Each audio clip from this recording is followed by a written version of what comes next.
Maxwell Mutunda is from Harare in Zimbabwe. He's a pluridisciplinary artist and architect, taking a very social focus on design. He I suppose, acquired numerous qualifications from Bartlett School of Architecture at the University College London and exhibited at design festivals across the world as well as biennales. Maxwell, given our during the break conversation about movies, I'm looking forward to hearing your talk on design and the forgotten economy.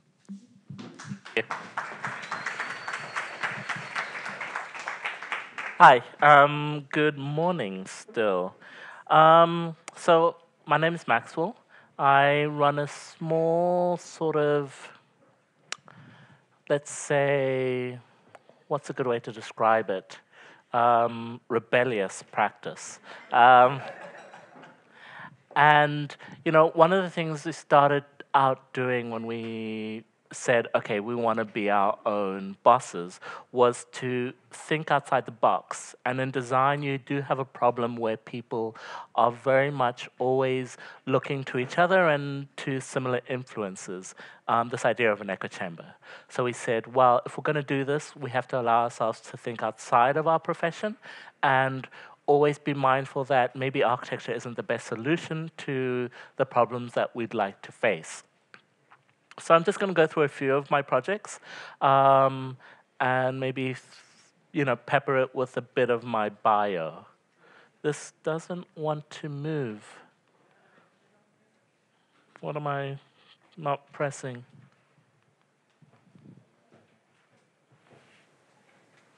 Okay, so I really liked Amira's talk. Where is she? I saw her coming in. Hi. As someone who also teaches, I know how important it is and how difficult it is actually to get people to understand that there's a different way of doing things that actually I feel is mandated for this time and place. You know, I know that when I studied, it was very, very different. And coming back, having studied in the UK, where no one even thinks about talking about the informal economy or low income communities in a way that is applicable towards participatory design and community engagement, it was a bit of a shock for me to relate to what is, my home circumstance. Okay, thank you. But what I think is design actually allows you to be able to do the kind of work that is necessary in Africa.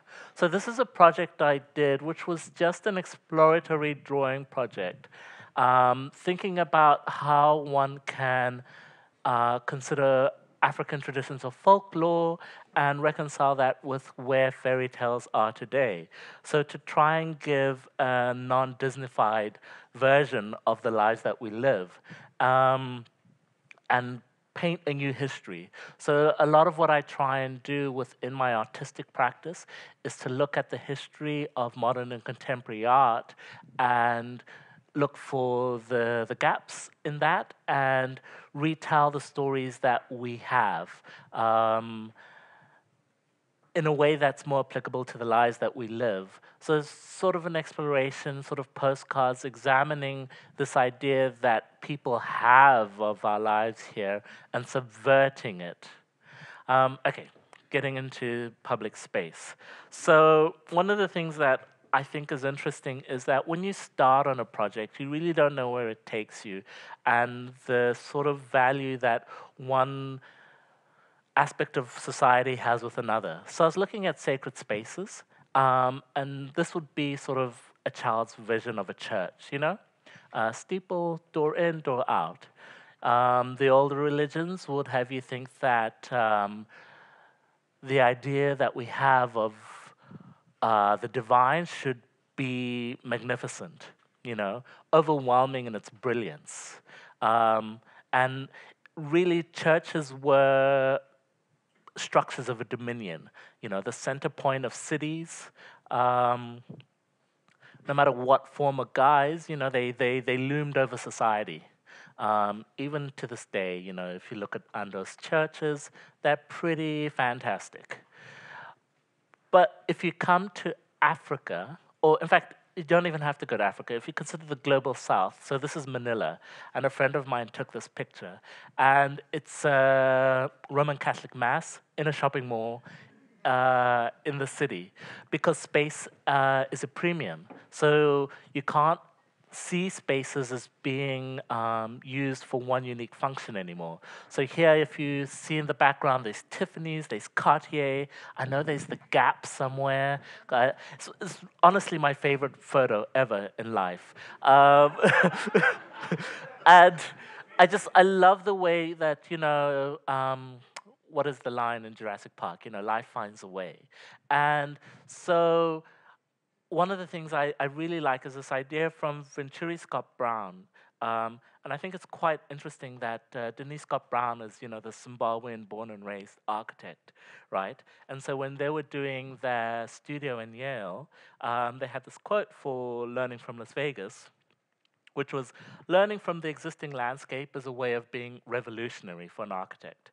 Not the obvious way, which is to tear down Paris and begin again, as Le Corbusier suggested in the 1920s, but another, more tolerant way, that is to question how we look at things. So, great seminal text, that really sort of took this idea of the everyday popular culture and the car as a new way of understanding architecture from the level of the street. So if we go back to this idea of the church, and we all live in Africa, and we all understand that this isn't necessarily what a church means, and going to this idea, we can see that from certain denominations, and this is the Apostolic Church in Harare, that a church can sometimes not even be a building. So their religion mandates that they worship in the open air, and so they have this idea of taking it back to the sort of biblical version of religion. So, and then if you link this to the way wetlands are treated in Harare. So traditionally, wetlands were spaces that were set aside, and it's very important to Harare in particular, and you can see this within a city like Cape Town with Felipe, what this means for the water table and sustainable water management. And so this was a project that we started looking at what does it mean to have these open spaces and to understand a new idea of the built and non-built environment. And this idea of rights and freedoms. So if you consider what this means in other societies, most of Western Europe doesn't allow people to build any mosques at the moment because of the sort of latent anxiety that they have in the religion. So it was this idea of, okay, how do you make room for people to practice their religion in a way that's sustainable towards the development of the city? I'm also very interested in this idea of how we appreciate what we have. Every Easter we know of this migration to Moira by the Zionist Church, which actually rivals the Hajj in numbers. More people travel to Limpopo than they do to Mecca every year.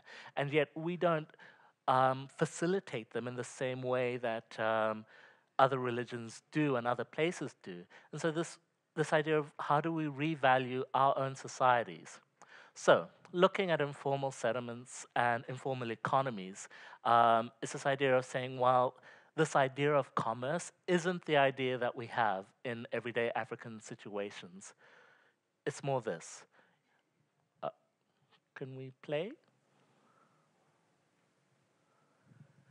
Street side vendors really define African cities.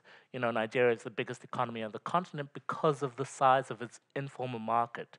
They overtake South Africa when you consider that. So in Harare, there was this idea of, well, what does this mean when conservatively 40% of the country isn't employed? The truth is, it's close to 80%, and even now, you have no idea what it means. So it's this idea of, okay, how can we create a practice, looking at examples, this is Rural Studio in Alabama, where you can rapidly prototype solutions from design that address the on-the-ground problems. So we just took this idea of how do we work in a situation where, look at me, what is actually happening isn't considered as legitimate.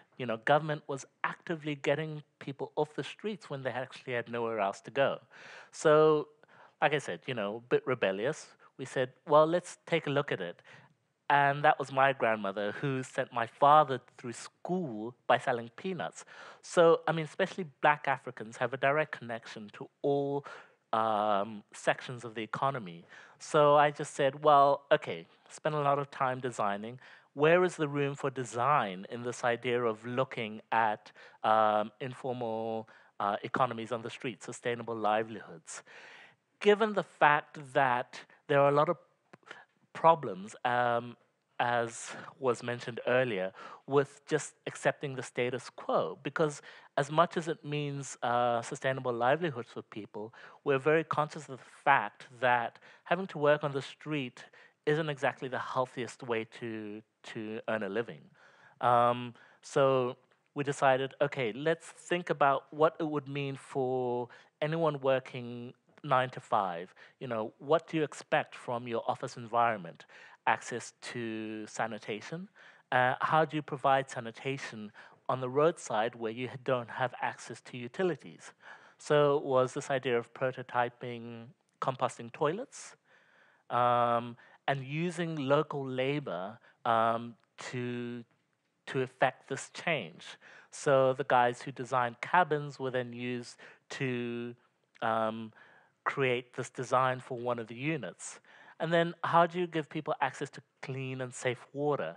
So designed a very sort of hodgepodge drinking fountain slash sink that allowed people to have access to clean water and then be able to use that water to, water their roadside gardens. And again, made with the roadside vendors and crafts people in mind. Then treating those retail spaces as you would treat a retail environment in a supermarket, giving them shelving that was adjustable and that could be manipulated to their specific needs. And then addressing this idea of, okay, being out in the sun, what does it mean? How do we take this umbrella, which large corporations like Pepsi have already identified as being important to their market, and turning it into something more useful? A rain collecting charging station for people to use while they're out there. So I think Amira put it quite well in the morning. You really have to engage over a long time. So we found people that we could then test this with and get their direct feedback and their wants and needs as they went through it. Quickly go through because Rashik is going to come at me. So we looked also at informal transit networks. And, everyone wants to build up their transit networks to have this sort of Western-centric view of it. So this is Chicago. No, it's not. It's definitely New York. No, it's Chicago. That's so interesting because that does say CTA on the side. And this is Harare. So, everyone hates taxis. And I find it quite odd because, if you're in a city like London, you know to give right of way to buses, but no one gives right of way to public transport here. Everyone always feels that, well, no, I should go in front of the minibus. And really, I think that's something within ourselves that we have to change because these people are providing a public service. So it was this idea of, okay, could we press play? If we consider living in Africa, and so this was just me trying to get from my home to the airport. One is Cape Town, one is Harare, and just asking Google what are the options. And so Cape Town gives you quite a lot of options there, what you can do. And then Harare, yeah, no route, not possible, no bueno. So it was this idea of how do we change that and what can we do? I think this is a video, but it's just a bit of flavor. We can skip it. So I don't know what's happened here. Is that me? So this is New York, right? And there's a bus, but in front, that's a minibus in New York, and he's out there. He's literally a tout trying to get rides for people to get into the city because informal transit networks work, whether it's here in Cape Town, in Harare, or in New York. And as others would have you believe, they are resilient. And New York experienced this because after Hurricane Sandy, that was the only way people were able to get from one place to the other. So we can press play. We found a system that allowed us to track these informal routes. Putting it, and this is just a free app you can get, that you put in the information that you want. Um, all of it isn't really necessary, but from this, you generate a whole load of data that you can then track. And that's what we did. Press play. And so we sort of tracked all the routes within Harare and tried to track the changes. And we put them all together on a map to try and understand what's the way forward. You know, how do you get this idea, an incremental to compliance of design and life within an African city? And so that became, I like to go back, but I went back too far. So that became this idea of looking at the map of Harare and all the transit networks, and we sort of numbered them from 1 to 12 using the hands of a clock as a way of understanding the routes and coding them. Putting little symbols along the way to show points of interest: police, fire, hospital, schools, post office, not that anyone uses them, and points of interest. Uh, and put it all together on a map that would hopefully allow us to then work towards the next step of finding a way of bridging the divide that, say, an informal route like this has with something like My City, as in how can you then create more affordable transit networks, a way of people being able to pay them in a way that sort of learns from formalized transit networks. So this is Harare looking at the city center where all the routes congregate, the different terminals, where they intersect.